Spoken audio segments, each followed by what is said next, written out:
আসসালামু আলাইকুম প্রিয় দর্শক। ওয়ালাইকুম সালাম। তো কাজল ভাইদেও একটা ইংলিশ গান নিজেই লেখছে। তো কাজল ভাই কি ইংলিশ গান নিজেই লেখছে? তো গানটা বলে একবারে পুরো ট্রেন্ডিং এ চলতেছে। এই সময় কম, শুরু কর। কাজল ভাইদের মুখে আমি গানটা শুনি নাই, যার জন্য শুনবার চাইছি। তো কাজল ভাইদেও গানটা একটু গাইয়া শোনান।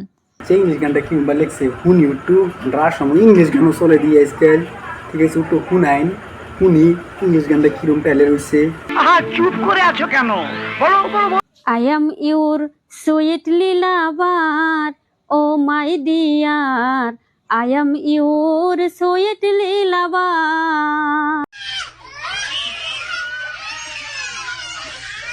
কাজল ভাই তো জাস্টিন বিবারের বাত মেরে দিব ইংলিশ গান নিজেই লেহে। জাস্টিন বিবার চলবো কিবা? আমরা আসাম দি উন্নত হইতেছে। আসাম ইংলিশ সিঙ্গার নেব, জাস্টিন বিবার না খায় মরবো।